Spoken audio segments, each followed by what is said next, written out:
Hi all இன்னைக்கு நம்ம வீட்டிலேயே சுக்கா மசாலா எப்படி ரெடி பண்ணுறது தான் பார்க்க போகிறோம். இது ரொம்பவே யூஸ்ஃபுல்லான வீடியோ, கண்டிப்பாக பாருங்கள்.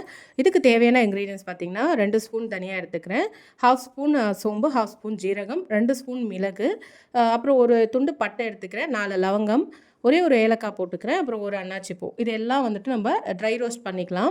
எப்போவுமே நம்ம எந்த மசாலா ரோஸ்ட் பண்ணுறதா இருந்தாலும் லோ ஃப்ளேமில் வச்சு தான் ரோஸ்ட் பண்ணணும். ஏன்னா வந்துட்டு உங்களுக்கு அதனோட ஃப்ளேவரே வந்து போயிடும் ஹை ஃப்ளேம்லலாம் வச்சு பண்ணிங்கன்னா. ஸோ இதை நம்ம ட்ரை ரோஸ்ட் பண்ணிவிட்டு நல்லா ஆற வச்சு நம்ம அரைச்சி எடுத்துக்கலாம்.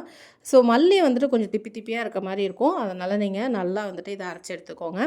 ஸோ இந்த மசாலா பார்த்திங்கன்னா நீங்கள் மட்டனுக்கு, சிக்கனுக்கு, அப்புறம் மஷ்ரூம்க்கு, நீங்கள் இந்த மாதிரி அப்படி இல்லையா காலிஃப்ளவரில் கூட வந்து நிறைய பேர் வந்து சுக்கா பண்ணுவாங்க.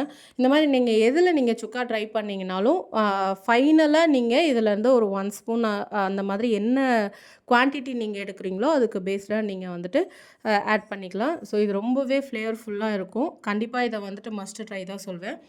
வேணுன்றவங்க இந்த வீடியோ பார்த்துட்டு பிடிச்சிருந்ததுன்னா லைக் பண்ணுங்கள். தேங்க்ஸ் ஃபார் வாட்சிங்.